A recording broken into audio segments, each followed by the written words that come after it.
Gente, aí hoje é Gênesis, capítulo 18, tá?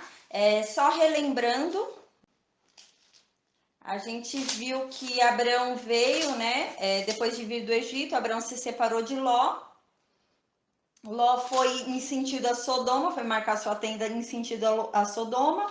Ló foi capturado, né, pelos reis. Abraão foi e conseguiu, né, por meio de Deus salvar a seu sobrinho e os despojos, né, recuperou todos os despojos.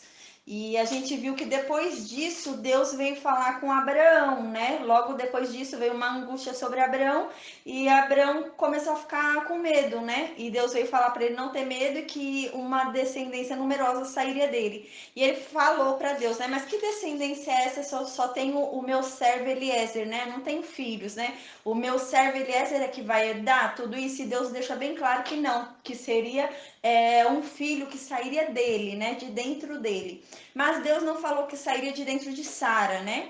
Porém, não precisava dizer isso, né? Como os dois eram casados, presume-se que Deus faria sair de Sara também, que era a mulher dele, né? Deus não faria ele se deitar com uma outra mulher para gerar essa descendência que Deus havia falado.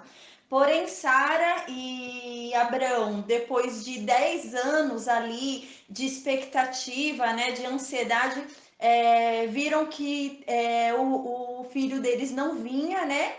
Aí, num desespero, já numa ansiedade total, eles decidiram, né, que esse filho deveria vir por meio de uma serva, né? Porque era mais fácil. Agar era mais nova que Sara. Sara já tinha uma certa idade, era estéril, já estava na menopausa. Então, eles foram com Agar, né? Então, a gente viu que Agar veio a se deitar com Abraão, né? E a palavra de Deus realmente fala, né, em Provérbios, que a espera, né, o tempo da demora do milagre enfraquece o coração, adoece o coração, né?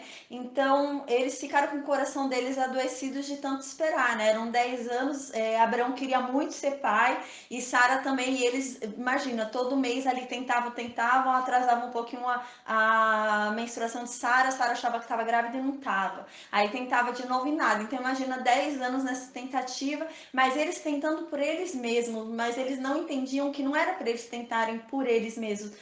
Deus queria algo sobrenatural, né? E o que o homem pode fazer por meio da mão dele não é sobrenatural. Então, enquanto eles tentavam, não era algo sobrenatural, porque eles estavam tentando. Então, a chance deles conseguirem engravidar era grande, porque eles estavam tentando. Eles deviam tentar todo dia sim, dia não. Então, eles deviam ficar tentando, né? Então, depois de 10 anos, eles viram que não vinha, né? Porque eles tentavam e nada de vir. Eles viram que não viam e vinha o bebê prometido, né? O filho prometido e decidiram com Agar. Aí a gente viu que com Agar, né, depois o negócio não funcionou como eles esperavam, né, como Sara esperava. Então Sara teve uma grande decepção, né, e ela foi humilhada, e Agar depois veio a fugir da presença de Sara, porque Sara se tornou odiosa, começou a ficar com raiva, então ela pesou muito o julgamento sobre Agar e Agar fugiu. E quando Agar fugiu, a gente viu que Abrão, ele se absteve, né, e deixou Sara fazer o que ela quisesse com Agar, né. Então a gente viu que ninguém ia correr atrás de Agar. Então o anjo foi até Agar e mandou Agar voltar porque ninguém ia atrás dela, ele ia morrer ali no deserto. Então depois disso a gente viu que ela voltou, teve Ismael lá no acampamento e ficou 13 anos lá. Ela, Ismael cresceu esses 13 anos e ficou ela, Abraão, Ismael e Sara e aprenderam a conviver eles juntos, né? Os três e Ismael, os quatro aprenderam a conviver juntos. Porém, Deus ficou 13 anos sem falar com Abraão, né? Que foi esse tempo que foi do crescimento de Ismael, né?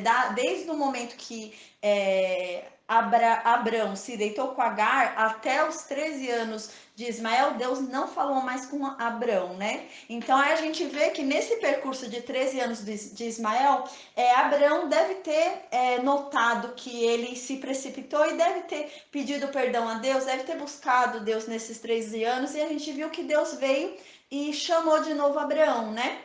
Aí quando Deus voltou e chamou Abrão, a gente viu que Deus mudou o nome de Abrão para Abraão e o nome de Sarai para Sara. Aí Deus já chegou fazendo essa mudança e Deus já chegou reforçando, né, que a promessa viria com Sara e não viria com Agar, né? Então Deus já falou, chegou primeiro falando, relembrando para Abrão e frisando para Abraão quem ele é, né? Fala assim, ó, eu sou o Todo-Poderoso. Presta atenção, o que é que existe que eu não posso fazer, né? Então ele já chega dando um chacoalhão em Abraão, fala, ó, Abraão, não tem nada que eu não possa. Não adianta você e Sara querer fazer por mim, não tem nada que eu precise da ajuda de vocês. Eu sozinho posso tudo, né? Então ele chega e avisa para Abraão já isso, né? E fala para Abraão, Abraão, ó, se você andar comigo na minha presença e for perfeito, eu vou cumprir meu pacto com você. Eu vou te dar uma descendência numerosa, eu vou te dar o filho que eu prometi.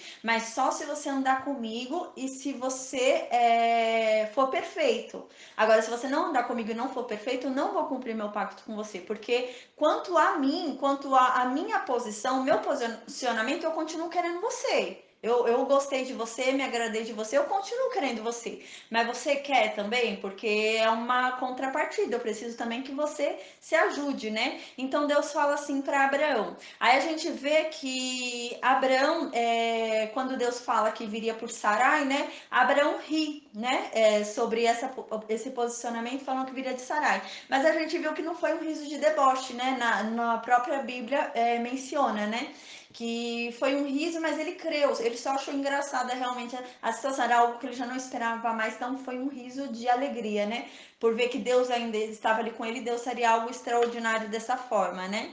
Então, depois disso, a gente viu que Deus mandou que ele fizesse um pacto, que agora ele fizesse a parte dele, porque até agora, quem tinha feito algo nesse pacto foi Deus. Não teve nada da parte de Abraão para Abraão selar o pacto, né? Quando Abraão cortou os animais no meio, colocou ali, quem passou pelo meio foi só Deus, né? Tudo até agora foi Deus, né? Então agora Deus pede um posicionamento de Abraão. Então Deus fala para Abraão se posicionar também. Então Deus manda Abraão circuncidar todo o povo dele, todos os homens, né? A partir de 8 dias, né? Então a gente vê que finaliza aí o capítulo anterior, né? Aí agora no capítulo 18.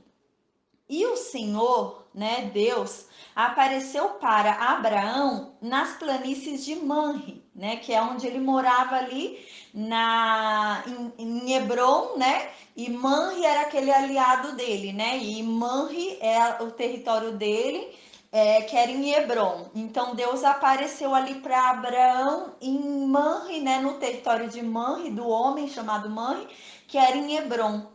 E estava muito quente, né? E Abraão foi e se sentou à porta da tenda no calor do dia, né? Era o horário mais quente do dia, então Abraão foi e se sentou na porta da tenda. Isso a gente vê, Deus vai falar agora de novo com Abraão, mas vai levar um determinado período de tempo, porque Abraão tinha sido circuncidado. E quando você faz a circuncisão, demora um tempinho para ficar bem, né? Aí demora alguns dias para você ficar bem. Então demorou alguns dias, aí Deus veio e falou com Abraão. Só que até então Abraão não sabia que era Deus. Abraão viu 3 homens e achou que eram 3 homens só, mas ele não sabia que era Deus que estava ali vindo, porque veio Deus e 2 homens, né? Veio Jesus Cristo e 2 homens, 2 anjos. Eram 3 homens. Personificado, né? Um homem personificado que era Deus e 2 que eram anjos, mas eles vieram em corpo humano, né? Vieram personificados, né? Então, no versículo 2.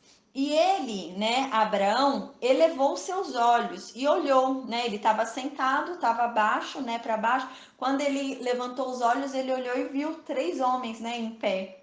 Aí ele viu esses homens, 3 homens de pé, perto dele, aí ele foi e correu para onde esses homens estavam, né, para encontrar esses homens. Aí nisso, quando ele encontrou esses homens, ele se curvou em direção à terra, né? Ele abaixou assim e se curvou, né? Como aquela pessoa que termina um teatro, né, e faz assim agradecimento à plateia. Ele se curvou para os 3 homens, né? Porém, nessa época, os hebreus era normal eles se curvarem para as visitas, né? E os judeus, até hoje, eles são muito hospitaleiros, assim, eles recebem muito bem visitas, eles não tratam mal as visitas.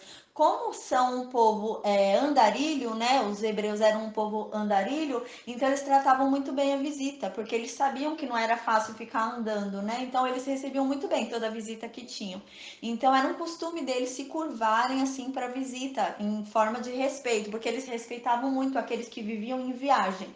Então eles mostravam o respeito deles dessa forma, porque eles também viviam em viagem, então eles também respeitavam muito, né? Quando Abraão se curva, ele não se curva em forma de adoração, porque ele não sabia que Deus estava ali e eram dois anjos. Ele achava que eram homens, né? Então aqui ele não sabia que era Deus, ele ainda não sabia que ele estava com Deus. Ele achou que eram três homens só, três visitas, né? Aí no versículo 3, então Abraão disse: Meu senhor, se agora eu encontrei favor aos teus olhos, suplico que não passes de teu servo. Em algumas Bíblias, o Senhor está escrito em maiúsculo, como se fosse Deus, né? Mas na linguagem hebraica, esse Senhor, ele não é usado para falar com Deus, ele é usado para falar assim, como se fosse meu patrão, como se fosse, eu estou aqui para te servir, mas não quer dizer que é Deus, né? Não é a mesma palavra que usar em hebraico para Deus. Então Abraão quis dizer o quê? Eu tô aqui, meu Senhor, tipo, meu Senhor em respeito, não é meu Senhor de Deus, né? Então Abraão fala: olha, se eu encontrei favor aos seus olhos, eu suplico que não passem de mim, né? Porque Abraão sentia muita vontade, ele sentiu no seu coração que devia parar aqueles homens e devia servi-los, né? Então, no versículo 4, Abraão fala para os homens: pegue um pouco de água, né? Peço-vos e lavai os vossos pés e descansai debaixo da árvore, né? Então nessa época era muito comum lavar os pés da visita, né? Porque naquela época se andava com sandálias. Então a visita quando chegava com os pés muito cansados, né? Sujos e bem cansados, exaustos por conta da viagem, da poeira da terra. Então acumulava um peso nos pés. Então era de praxe naquela época, quando você recebia visita em casa, você lavava a visita lavava os pés, né? Então ele fala: vocês lavam seus pés para aliviar, né? E descansam um pouco sobre a sombra da árvore aqui, né? No bosque onde ele morava. Aí aqui no versículo 5, Abraão fala: e eu vou trazer um bocado de pão. Aqui, quando a Bíblia fala um bocado de pão, é que nessa época era um termo muito amplo. Então se usava pão para falar em alimento em geral, não era só pão, né? Mas eles falavam como se pão fosse qualquer tipo de alimento, né? Era muito comum usar, a gente vê na Bíblia comum esse termo pão, mas não quer dizer só pão. Tanto que ele não vai trazer só pão para esses homens, né? Não vai trazer pão, ele vai trazer outros alimentos para esses homens. Então, era uma forma de expressar alimentos. E quando ele fala bocado, ele está sendo bem modesto, porque ele vai trazer muita comida, não é pouco. Ele fala um bocado de pão, mas ele é bem modesto. Na verdade, ele estava querendo dizer: eu vou trazer um pouquinho de comida, né? Um pouquinho de alimento, né? Não é pão, é um pouquinho de comida. E confortai os vossos corações. Depois disso, passareis adiante, pois para isto vieste ao vosso servo. Então, eles falaram, né? Os três homens falaram: faça como você disse, né? Então a gente vê, porque assim, Deus e anjos não comem, né? Não comem. E não se cansam também, por conseguinte, né? Não precisa descansar, nada disso.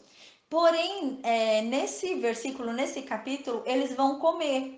Eles comem na frente de Abraão. Abraão fica parado ali olhando, e eles comem a comida na frente de Abraão. Então a gente vê, eles se materializaram, né? Eles vieram em humanos e eles comeram. Realmente eles comeram na frente de Abraão.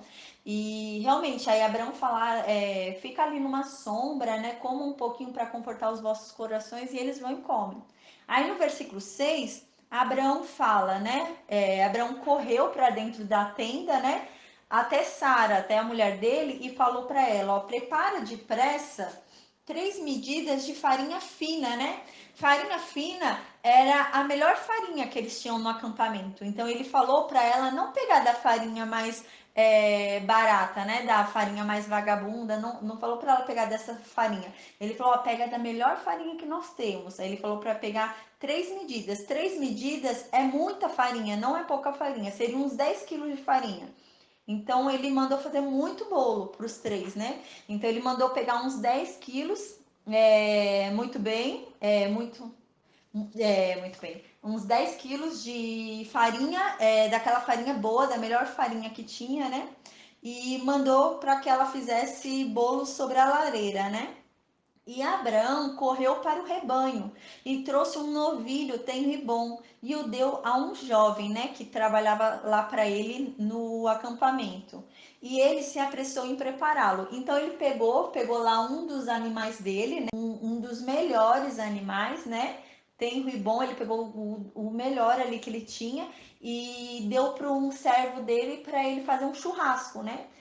Nessa época, andarilhos, pessoas que viviam assim, sem um local fixo, andando para lá e para cá, não costumavam comer animal, eles viviam de animal, né? Eles viviam de com, do que esses animais produziam, viviam de vender, de venda, de negócios com esses animais. Então eles não comiam, não era costume eles comerem.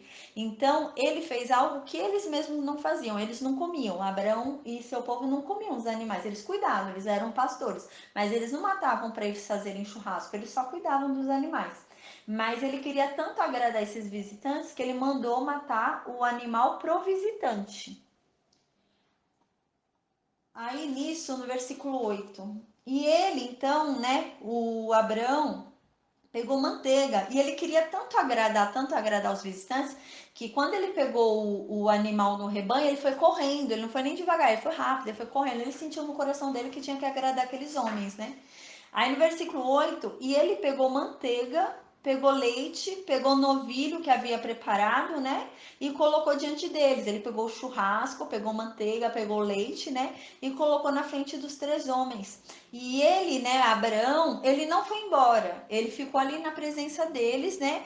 Enquanto eles estavam embaixo deles, embaixo da árvore, eles ficaram ali enquanto eles comiam. Só que Abraão não comeu junto com eles. Abraão ficava ali com eles, como forma de falar, ó, eu tô aqui caso precisem de mais alguma coisa, como forma de respeito. Ele quis ficar ali na presença deles como forma de respeito, né? E não quis comer nada, para deixar bem claro que aquela comida foi especialmente preparada para aqueles homens, né? Então ele ficou ali na presença deles para, caso eles precisassem de mais alguma coisa, para falarem com Abraão naquele momento. Aí então, no versículo 9: então aqueles homens falaram: onde está Sara, tua esposa, né?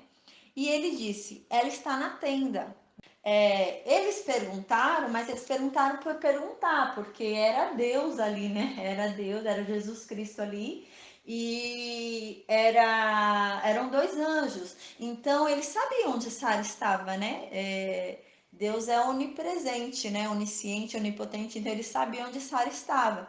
Mas ele queria deixar claro para Sara que agora o assunto seria sobre ela. Por quê? Porque Deus sabia que Sara estava ali na porta da tenda, né? Deus, apesar de estar de costas aqui conversando com Abraão, ele sabia que Sara estava ali na porta. Então ele quis falar: ó, Sara, vou falar sobre você agora, vou falar com você, preste atenção no que eu vou falar. Então ele fala que o assunto é sobre Sara, para Sara já ficar esperta, né? Porque ele sabia que Sara podia ouvir de onde ela estava. Então ele pergunta, mas ele pergunta não por questão de Abraão, mas ele pergunta para Sara se atentar ao que ele vai falar, né? Então ele vai falar: Abraão, onde a Sara está, né? E ela estava ali na porta, onde ela estava, dava para ouvir. Aí quando ela ouviu o nome dela, ela parou, ela falou: opa, estão falando meu nome, e parou para escutar o que era, né? E Abraão falou: ela está na porta da tenda. Mas qual era o intuito, né? Do Senhor e dos dois anjos? Era reforçar a fé de Sara, porque Deus sabia que Sara estava duvidosa, que Sara ela não conseguia entender que Deus é o Deus Todo-Poderoso. ela estava apegada às impossibilidades físicas e às impossibilidades humanas.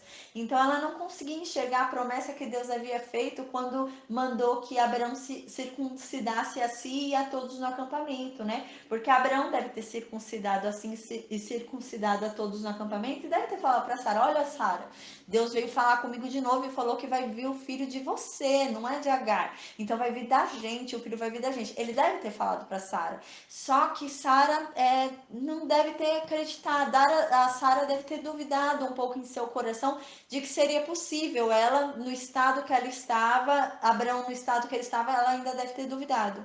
Então Deus vem para chamar a Sara para fazer reavivar a fé dela, para ela ver que é possível, para ela mesma ouvir, né? Porque primeiro Deus tinha mandado falar por Abraão, agora Deus chegou para Sara mesmo e falou. Ó, os ouvidos de Sara ouviram, né? Não foi Abraão que falou, mas os ouvidos da Sara estavam ouvindo a voz de Deus falar, né? A promessa. Então, no versículo 10, o anjo diz, né? Deus diz, né? O Senhor diz para Abraão: eu certamente vou retornar a ti de acordo com o tempo da vida. Eis que Sara, tua esposa, terá um filho, né? Então, daqui a um ano, né? Eu vou retornar a ti e a Sara, sua esposa, vai ter um filho. E a Sara estava na porta da tenda e ouvindo tudo, né? Sara ouviu na porta da tenda que estava atrás dele. Então Sara estava ali ouvindo tudo. E era a intenção mesmo de Deus que Sara ouvisse, porque Deus conhece o coração. Então Deus sabia que Sara estava com o coração meio duvidoso, que Sara não estava totalmente esperançosa, não estava totalmente firme nessa, não estava convicta de que isso ia acontecer, né? Então Deus queria reforçar, ó filha, o que eu falei é verdade, vai vir, você vai ter um filho. Então Deus quis reavivar a fé de Sara e quis reafirmar o que ele havia falado antes, né? Talvez quando Abraão falou, Sara deve ter pensado: ai, acho que Abraão tá de novo imaginando que Deus falou e Deus não falou. Então aí Deus veio e falou para ela ouvir, né? No versículo 11. Ora, aí aqui Moisés coloca no versículo 11 uma explicação. Ele tenta explicar a atitude da Sara no versículo 12. Ele explica pra gente o cenário, a situação como que era, pra gente tentar entender Sara, né? O ponto de vista de Sara para o que ela vai fazer no versículo 12. Aí no versículo 11 Moisés fala, né? Ora, Abraão e Sara eram velhos, né? Então Deus fala isso e Abraão e Sara já eram velhos e bem adiantados em idade, ou seja, eles estavam muito perto da morte, estavam mais perto da morte do que de tempo de quando vieram, então eles estavam mais próximos da morte, então eram muito avançados de idade, eles já eram muito velhos, né? E para Sara já não tinha mais menstruação, Sara já estava na menopausa. Então Moisés coloca isso para a gente visualizar a impossibilidade da coisa acontecer, né? Para a gente ver realmente qual que era o verdadeiro cenário ali naquele momento, né? Aí no versículo 12, né, fala: por isso, por conta desse cenário, né, Sara riu dentro de si e disse: depois de tão velha, né? Depois de tão envelhecida, eu vou ter prazer e meu senhor também já sendo velho. Aí aqui no versículo 12, quando a Sara fala em prazer sexual, porque na Bíblia, mais para frente, né, tem um termo que se usa que fala que ele já estava mortificado, Abraão já estava mortificado, então eles já não tinham mais relações, né? Sara era 10 anos mais nova que Abraão, mas Abraão ele não tinha mais, pelo que é falado assim, ele já não procurava mais tanto Sara, né? Eles não tinham relações sexuais. Então ela pensa, nossa, eu já tô tão velha, assim, ela pensa, eu tô tão velha para criar um filho, eu tô tão velha, será que eu aguento gerar um bebê? Eu tô tão velha, será que eu aguento amamentar um bebê? Eu tô tão velha, será que eu vou conseguir correr atrás do meu filho? Será que eu não vou ser avó do meu filho, né? Então ela começa a pensar essas coisas, ela ri e pensa, até parece, eu sou tão velha, nossa, eu sou tão velha, como que agora, tão velha assim, eu vou ter prazer, né? Porque ela fala, ela ri e querendo dizer que ele já não funcionava, né? Que Abraão já não funcionava, já não procurava ela. Como é que eu vou ter prazer se ele já não me procura, a gente não tem mais nada, né? Ele já tá tão velho também. E ela duvida, né? Ela não consegue visualizar, né? Aí muita gente assim questiona a Sara, né? Muita gente questiona a Sara por conta disso, por causa da fé dela. Mas é complicado também, né? Porque foram 25 anos para Sara, né? Não foi 1 ano, 2 anos, 3 anos. Foram 25 anos da promessa, né? Desde quando Deus falou com Abraão até agora foram 24, 25 anos. Então foi muito tempo para Sara esperar. Mas fora esse tempo de espera dela de 24 anos, quantos anos que ela já não deve ter esperado antes, né, de Deus falar? Porque quando Deus falou com Sara, Sara já com Abraão, Sara já devia ter uns 64 anos. Então, Sara devia ter tentado por muitos anos, né? Porque naquela época a mulher se casava nova.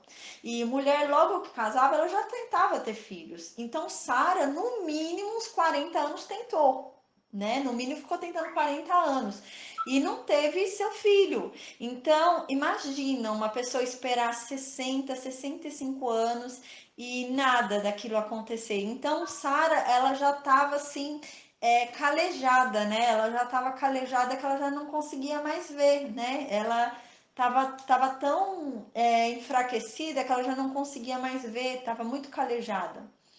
E nisso, imagina o tempo de espera de 25 anos, né? E nisso ela cedeu por isso, né? O tempo da espera fez ela desanimar. A gente vê em Provérbios 13, 12, que fala, né? Provérbios 13, 12 fala. A esperança diferida, né? Que é a esperança tardia, né? A esperança que demora para acontecer, o milagre que demora para chegar, adoece o coração. Mas quando o desejo vem, ele é uma árvore de vida. Então, o que está querendo dizer aqui em Provérbios? Quando a gente espera muito o milagre não vem, a espera daquele milagre, o tempo que ele demora para vir, isso começa a adoecer o coração, porque a espera começa a ser algo doloroso, porque você fica naquela esperança de amanhã ser o dia, aí no outro dia, ai, amanhã é o dia, aí no outro dia, ai, amanhã é o dia. Imagina ela, coitada, há 25 anos esperando que amanhã é o dia, amanhã é o dia. Então, isso adoece o coração, né? Porque é uma tortura, a pessoa está se torturando. Então, é isso que o Provérbios fala, né? Porém, Provérbios fala, quando o desejo vem, vem junto à vida. Então, a esperança, ela te mata, vai te matando, ela mata teu coração. Conforme você tem esperança disso acontecer, você tem muita esperança disso acontecer, muita esperança, muita esperança. Aí aquilo vai matando você conforme vai aumentando o tempo de espera. Igual Sara, eram 25 anos e ela cada dia, passava um mês vinha a menstruação, passava um mês vinha a menstruação. Aí depois veio a menopausa e aquilo tudo ia torturando ela, coitada. Então, isso adoecia o coração dela. Aí em Provérbios fala, mas quando o desejo vem, ele te traz vida. Ou seja, quando você esquece o tempo de espera, mas lembra do desejo, nossa, meu desejo é de ser mãe. Então aquilo aquece seu coração e você volta a viver. E é o que vai acontecer agora com Sara. Sara vai ser chamada a atenção, Deus vai chamar a atenção dela, vai reavivar a fé dela, vai reacender a fé dela e ela vai voltar a ter vida. O coração dela vai voltar a ter vida, porque o coração dela estava doente. Ela não tinha esperança mais, ela não conseguia acreditar mais, porque a espera foi mortificando o coração dela, a espera foi matando o coração dela. Então, quando o desejo ressurge nela, ela consegue sonhar de novo. Quando a pessoa volta a sonhar, aquela chama reacende. Então, agora ela vai voltar a sonhar. E quando ela voltar a sonhar, ela vai voltar a crer e o coração dela vai voltar a bater, sabe? Com vida, né? Vai voltar a ter vida, né? Isso que fala. Aí no versículo 13. E o Senhor disse então para Abraão: Por que Sara riu? Dizendo: É verdade que eu sou velho e gerarei uma criança? Aqui a gente vê, assim, Deus não pergunta para Sara. Deus não fala, Sara, por que que você riu? Deus está cobrando de Abraão. Abraão, por que tua mulher está rindo? Né? Por quê? Porque quem falava com Deus? Quem era ali o pastor, né? Porque Abraão era o pastor, ali o profeta e pastor. Então, Abraão é que passava a palavra de Deus adiante. Então, Abraão é que ensinava sobre a fé, ensinava sobre Deus, ensinava sobre tudo. Então, Deus está falando. Aí, então Deus está falando, Abraão, por que sua mulher não creu? O que está acontecendo? Abraão, você está trabalhando com sua mulher? Por que sua mulher não está tendo fé? Sua mulher tem noção de quem eu sou, Abraão? Então ele vai e pergunta para Abraão, Abraão, o que está acontecendo aqui, Abraão?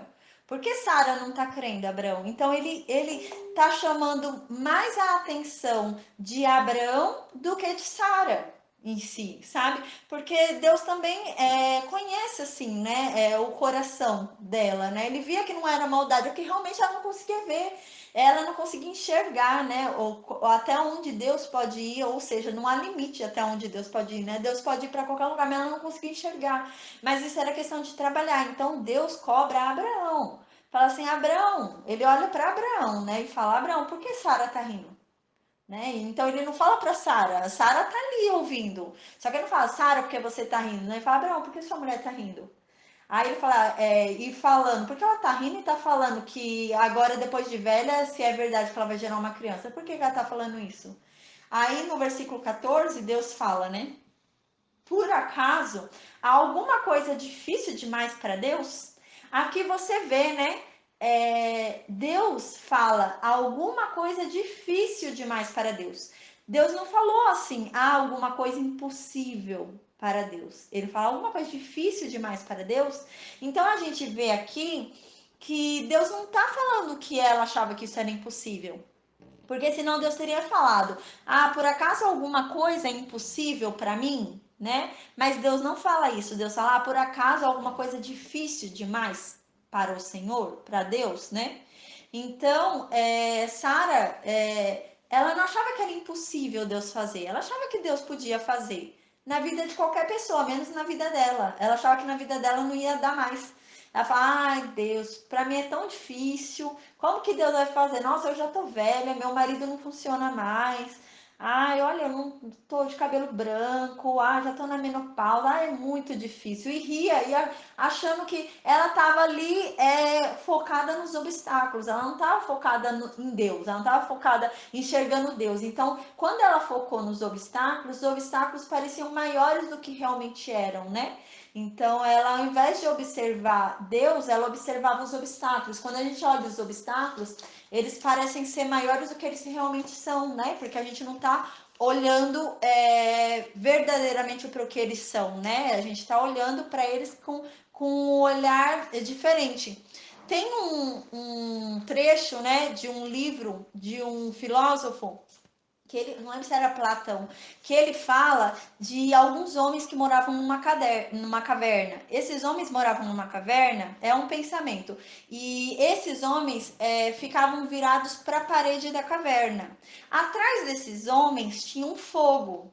E tudo que eles conseguiam ver era a sombra do que ficava ali no fogo, do que passava pelo fogo, pela parede. Então, a sombra do que passava no fogo pela parede é muito maior do que o que estava ali no fogo, né? Então, se passasse ali um rato perto do fogo, aqui ia ser muito maior na parede. E eles olhavam e eles tinham medo, porque eles não viam o tamanho real, porque eles não estavam olhando para o lado certo, eles não estavam olhando para o lado onde estava o fogo, eles estavam olhando para a parede. Então, eles não viam as coisas no tamanho real. E assim estava Sara. Sara, ela não conseguiu olhar para Deus. Se ela olhasse para Deus, ela veria que Deus era maior do que os obstáculos dela, né? Dos obstáculos que impunham para ela. Só que ela estava olhando para os obstáculos dela. Então, quando a gente começa a focar muito numa coisa, a gente começa a dar importância para aquilo começa a crescer, né? Porque as coisas têm o tamanho da importância que a gente dá para elas. Então, se a Sara começou a dar muita importância para os obstáculos dela, então eles começaram a tomar um tamanho muito grande na vida dela, enquanto que Deus não, já tinha um tamanho um pouco menor. Então ela precisava enxergar que Deus era o Deus Todo-Poderoso, que nada era impossível para Deus, né? Mas aqui a gente frisa que Deus não fala que nada é impossível, né? Então Sara sabia que Deus podia. Só que Sara achava que era muito difícil, falava, nossa, vai ser difícil. Então Sara ficava achando que era um obstáculo enorme, né? Porque Sara estava achando que o obstáculo dela era muito grande para Deus, que Deus ia ter muito trabalho, né? Mas não, e Deus fala assim: ah, por acaso existe alguma coisa difícil para Deus, né? Então Deus chama a atenção de Abrão, para Abrão reforçar a fé de Sara, né? Para retrabalhar a fé de Sara, né? Porque Sara tá ainda achando que tem algo que seja difícil para Deus, e Deus fala para Sara ouvir. Aí Deus aqui, ele tá tentando, ele chamou a atenção de Abraão num primeiro momento, porque ele chama a atenção de Abraão falando, por que sua mulher riu? Porque ela está dizendo que ela vai ser velha, ela é velha demais para gerar uma criança. Então Deus está chamando a atenção de Abraão, ó, você tá evangelizando aqui direito, tá pregando aqui direito, você tá falando quem eu sou realmente aqui. Então ele dá uma chamada em Abraão e logo depois no versículo 14 ele fala para Sara ouvir, porque Sara tá ouvindo ali ainda. Então no versículo 14 agora ele fala com Sara. Aí ele fala para Sara: ah, por acaso alguma coisa difícil demais para Deus, né? Então ele tá falando pra ela, ô Sara, tem alguma coisa difícil demais para Deus? Então aqui ele já tá se apresentando para Sara, né? Ó, Sara, você me conhecia pelo que você ouvia falar de Abraão, que Abraão falava, só que agora eu mesmo tô aqui para te avisar, não tem nada difícil para mim, viu? Então ele mesmo começa a dar o recado para Sara e reavivar a fé de Sara, né? Levantar Sara, reerguer Sara, né? Porque Sara estava caída na fé, né? Estava caída diante dos obstáculos, né? Sara tropeçou na pedra e estava agarrada na pedra, não queria largar a pedra, ela se agarrou nos obstáculos dela que ela não queria largar. Então Deus fala assim, não tem nada difícil para mim, né? Então ele termina no versículo 14: no tempo determinado eu vou retornar a ti de acordo com o tempo de vida, e Sara terá um filho. Então aqui ele reafirma, né, para ela ouvir. Ó, por acaso tem alguma coisa difícil demais para Deus? No tempo que eu falei, eu vou retornar aqui e a Sara vai te dar um filho. E ela escutando tudo, né? Aí nisso, ela ficou com medo, né? Porque ela percebeu que aquele homem conseguiu ler os pensamentos dela, porque ela não riu em voz alta. Ela riu-se, ela riu para dentro, né? Então ela deu uma risadinha no íntimo dela. Só que Deus conhece os pensamentos.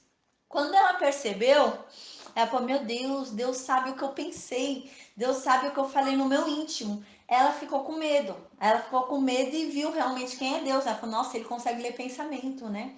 Aí ela ficou com medo e mentiu. Aí ela ficou com medo e mentiu. Ela falou assim: não, eu não ri. Aí o anjo disse, né? Aí o Senhor disse para ela: não minta, você riu. Não é verdade, você riu sim, Sara. Não fale isso, você riu. Então aqui ela ainda mente, né? Então, assim, o que a permitiu ir adiante e gerar Isaac foi a misericórdia de Deus, foi a graça de Deus, porque ela ainda mentiu para Deus, né? Mas a gente vê que depois dessa chamada que ela teve, ela crê. E realmente, depois disso, ela é colocada nos heróis de fé, assim como Abraão. Então, assim, vamos agora dar um mérito dela, né? Porque depois ela é colocada como nos heróis de fé. Ela realmente ela é colocada como heróis de fé porque ela teve fé. E a gente consegue ver isso em Hebreus 11:11. Em Hebreus 11:11 fala sobre ela, fala que ela teve fé. Então, depois dessa chamada, ela não duvidou, ela não titubeou mais, né? Então, ela é colocada nos heróis da fé, porque ela teve fé. Aí no Hebreus 11:11 fala o seguinte: pela fé, também a própria Sara recebeu vigor para conceber. Então, aqui fala, realmente. Quando ela riu, quando ela falou, ela não tinha vigor nenhum para gerar nenhum bebê. Ela era veinha, ela falou, gente, eu não vou aguentar uma gestação. Eu não tô me aguentando em pé, como que eu vou aguentar uma barriga aqui de 9 meses, 8 anos, eu não aguento nada. Ela falou, ai, meu joelhinho não aguenta ficar em pé. Ela viu as condições dela físicas.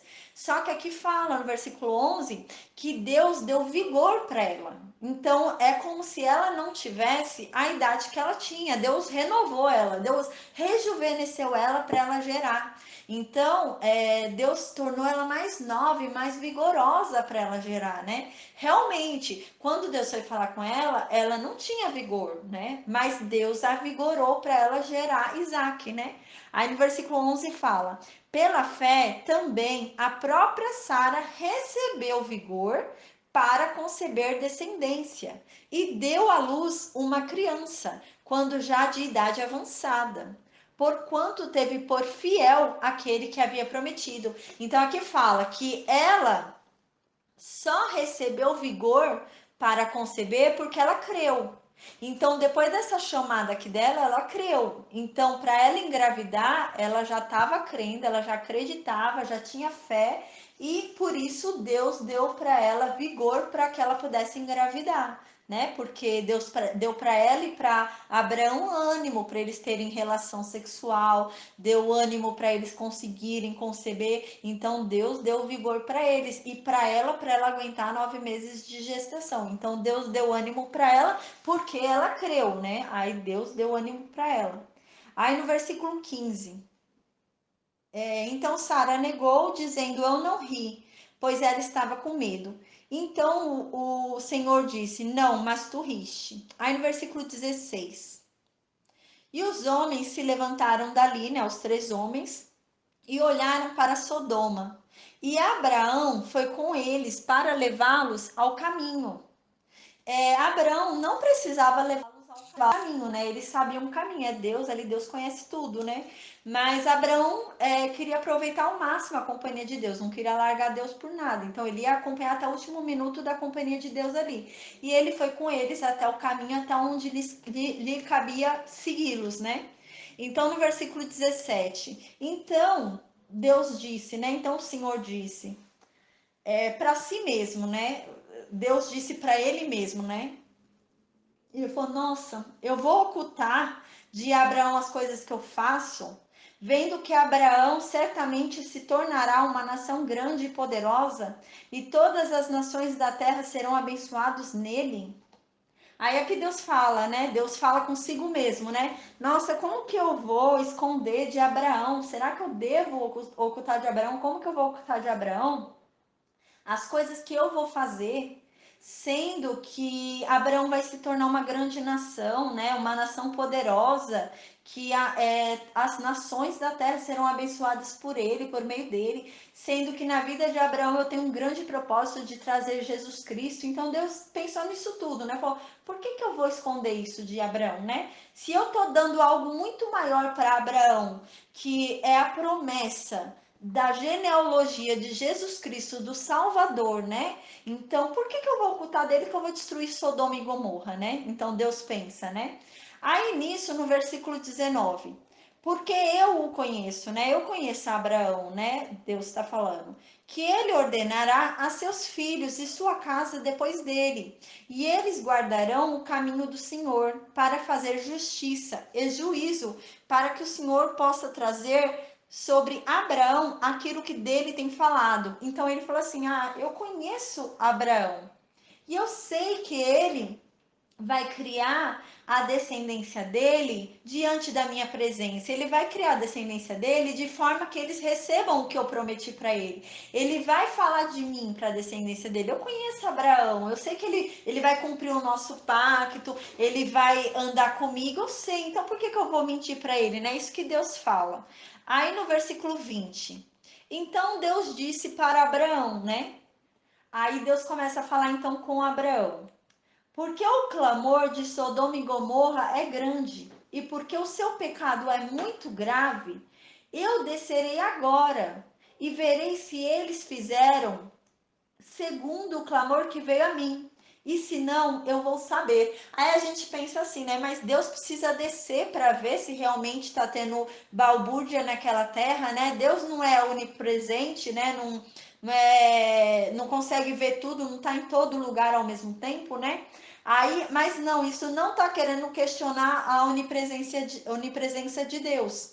É que Deus é tão justo e ele quer mostrar aqui para Abraão que ele é justo. Então Deus é tão justo que ele não ia exterminar Sodoma e Gomorra, destruir da face da terra Sodoma e Gomorra, sem ir lá presencialmente ver, sem ir lá ele mesmo e olhar com os próprios olhos que eles mereciam realmente morrer. Assim como foi a Torre de Babel, né? Que Deus desceu para ver a torre. Deus lá de cima sabia o que estava acontecendo na Torre de Babel, sabia o coração daquele povo como havia maldade. Só que ele desceu para ter certeza. Ele falou: não, não, é porque Deus não é injusto. Então Deus, antes de julgar, antes de fazer qualquer coisa, ele vai lá e para ter certeza. Ele não pode ter dúvida nenhuma. Então ele vai lá, tem certeza e presencialmente ele desce para ter certeza que aquilo está acontecendo. Então foi assim na Torre de Babel e foi assim aqui também. Ele desceu porque se tivesse realmente acontecendo o que ele estava vendo que estava acontecendo, ele ia ter que exterminar aquelas duas cidades, Sodoma e Gomorra.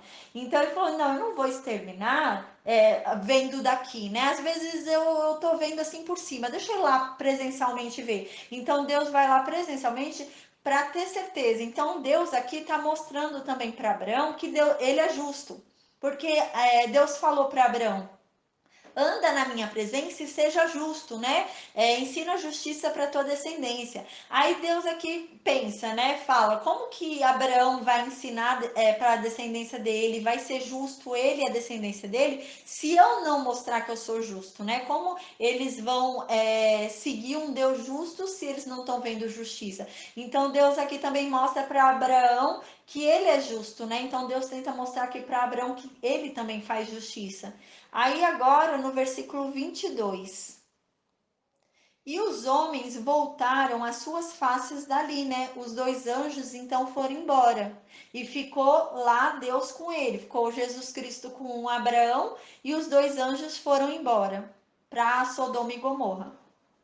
E os homens foram embora, os dois anjos, né? Foram embora e foram em direção a Sodoma. Mas Abraão ainda estava em pé diante do Senhor. Aí no versículo 23. E Abraão então se aproximou, né, do Senhor e disse: o Senhor vai destruir o justo com o ímpio? Né? Então Abraão vem e Abraão tinha tanta intimidade com Deus que ele vai falar assim: o Senhor vai destruir também o justo com o ímpio, né? E assim, engraçado, né? Igual esse lugar onde Abraão morava, até hoje lá em Israel é chamado, né, pelo nome lá hebreu, né? É chamado de amigo de Deus. Por quê? Porque Abraão era chamado de amigo de Deus, né? Então até hoje é chamado. E realmente, olha a forma como Abraão fala com Deus, né? Abraão vai e fala: o Senhor vai destruir o justo com o ímpio também? Aí Abraão continua, né? Senhor, se por acaso tiver 50 pessoas nessa cidade justas, o Senhor vai destruir eles? O Senhor não vai poupar o lugar por causa dos 50 justos que estão lá? Então, o que que acontece? Abraão, ele estava pensando em Ló, né? Ele pensou no o sobrinho dele morava lá. Só que Abraão, ele não foi... como que se fala? Ele não foi sentimental, ele não foi subjetivo. Ele não, porque aqui é uma oração, ele está fazendo uma intercessão aqui, né? Vai começar uma intercessão, Abraão. Mas só que ele não faz uma intercessão de forma subjetiva. Ele não fala: ah, Senhor, meu sobrinho Ló está lá. Não, ele não faz isso. Porque não adianta você falar de uma forma subjetiva, né? Porque Deus não é fiel ao que a gente quer. Deus é fiel à palavra dele. Então Abraão aqui começa a falar sobre a justiça, porque Deus é justo. Então Abraão fala: o Senhor não é justo? Então, se o Senhor é justo, como que o Senhor vai destruir o ímpio com o justo? O Senhor é justo demais para fazer essa injustiça. Então Abraão começa a falar sobre Deus, né? Então Abraão não está falando sobre algo que ele quer. Abraão está falando: não, o Senhor falou que o Senhor é justo. Se o Senhor é justo, por que o Senhor vai matar o justo, né? Então Abraão começa a questionar a Deus, porque Abraão pensa: não, não é possível, meu sobrinho vai ser salvo, meu sobrinho é justo, né? Então Abraão conhece aquela cidade, né? Conhece a cidade de Sodoma, sabe como Sodoma é. Aí Abraão pensa o quê? Uma cidade devia ser grande, Sodoma, né? Aí é uma cidade tão grande, Abraão pensa, ai, de uma cidade, sei lá, de uns 5.000, vai. Uma cidade de 5.000 habitantes, será que 50, pelo menos 50 tem justos ali? Então Abraão sabia que era uma cidade muito ruim, muito avacalhada. Aí Abraão pensa, ai, será que 50 ali? 50 ali pelo menos deve ter de justo. Aí nisso Abraão vai falar, 50. Abraão pensou que 50 era um número muito pouquinho, né? Ah, 50 justos deve ter com certeza, Abraão pensa, né? Aí ele começa a negociar com Deus, né? Aí fala, se tiver 50 justos lá, o Senhor salva a cidade, Deus? Aí Deus vai e responde, no versículo 26. Sim, se tiver 50 justos lá, eu vou poupar toda a cidade por causa deles, né? Então Abraão vai, para e pensa: ai meu Deus, mas aquela cidade é muito perversa, acho que não deve ter 50 justos ali, não. Deve ter menos, talvez 45, né? Não deve ter tanta gente boa ali. Ali tem uma fama. Aí vai, e 45, Senhor? E se for 45 pessoas? O Senhor vai salvar a cidade inteira se for 45 pessoas? Aí nisso, no versículo 28, Deus fala: se for 45 pessoas, eu não vou destruir a cidade. Então aqui Deus já está prometendo: ó, se eu achar 45, eu não vou destruir. Deus está conversando com ele e ele está fazendo intercessões, né? Abraão está fazendo intercessões para salvar a cidade de Sodoma, né? Então aqui Deus já falou: ah, ó, era 50, agora é 45, tá dando lance, né? Diminuindo. Aí aqui no versículo 29. Aí ele fala: ai, Senhor, mas e se tiver só 40? Ele fala: ai, não deve ter 45 não, aquela cidade é muito louca, deve ter só 40. Se tiver 40, Deus, o Senhor poupa aquela cidade se tiver 40 pessoas? Aí Deus fala: tá, se tiver 40 ali eu poupo, né? Aí Abraão depois pensa: ai meu Deus, mas não deve ter 40 ali não. Aí fala: Senhor, não se irrite, não se ire comigo, mas e se tiver ali só 30? O senhor vai poupar a cidade? Aí Deus fala assim: se eu encontrar 30 ali, eu vou poupar a cidade. Aí Abraão agora ficou ousado. Abraão fala: não, agora eu tô cheio de mim, né? Eu vou na ousadia, né? E intercessão é isso mesmo, né? Você persistir e ousar. E Abraão vai já na ousadia e fala: ai, Senhor, agora eu me ousei a falar. E agora eu quero saber, e se for só 20, o senhor vai poupar a cidade se só tiver 20 pessoas? Aí Deus fala: não, se tiver 20, eu vou poupar. Aí Abraão pensa: eita, mas naquele lugar não deve ter 20 não, deve ser 10. Aí Abraão vai falar: mas Senhor, não se ire comigo, não fique nervoso. Mas eu queria falar só mais essa vez, é a última vez. Ele falou: não, 10 não é possível, deve ter 10 naquele lugar, o justo. Se não tiver 10 justo ali, mata aquele povo, Senhor. Não, eu vou fazer a última pergunta, Senhor. Tem 10 ali justos, Senhor? Se tiver 10 justos, o Senhor poupa aquele lugar? Aí Deus fala assim: se eu achar 10 justos ali, eu vou poupar aquele lugar. Aí, como ele falou que era a última intercessão dele, Deus vai embora. A gente vê que Deus não vai embora antes. Deus só foi embora porque Abraão falou: é a última vez que eu falo. Talvez se Abraão continuasse intercedendo e falasse: Senhor, se tiver um justo ali, era capaz de Deus falar que sim, que ia poupar a cidade. Porque Abraão falou, Abraão que cedeu para Deus ir embora, não foi Deus que falou que ia embora, né? Então a gente vê que a intercessão de Abraão foi forte ali, né? E tudo isso por conta de Ló. E ele não falou de Ló, ele fala: não, são 10. E realmente, por amor a Abraão, Deus salvou a Ló. Porque na cidade inteira de Sodoma, Deus só achou um justo, que era Ló.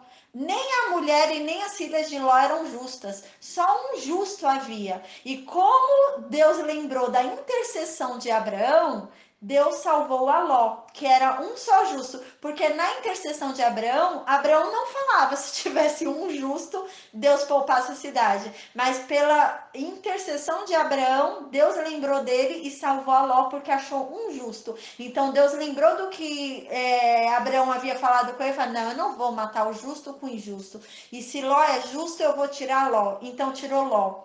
E como a gente já viu anteriormente, como em Noé, um justo, né? Um santo santifica a tua casa. Então Ló era justo, mas a casa dele não era justa, né? Não era santificado. Tanto que a mulher dele vem a virar estátua de sal, as filhas dele cometem incesto, tudo. Mas Ló, por ser santificado, por ser justo diante de Deus, Ló santificou a casa dele. Então, todos foram salvos por causa de Ló, porque somente Ló deveria ser salvo por conta dessa intercessão de Abraão, porque Deus lembrou da intercessão de Abraão. Aí Deus encontrou um justo lá, porque senão Deus ia mandar matar todo mundo. Aí Deus lembrou de Abraão, dessa intercessão de Abraão, que Abraão falou: Senhor, o Senhor é justo, como o Senhor vai matar o justo com o ímpio? Se o Senhor achar alguém justo ali, o Senhor vai matar um justo. Então Deus lembrou disso e salvou Ló.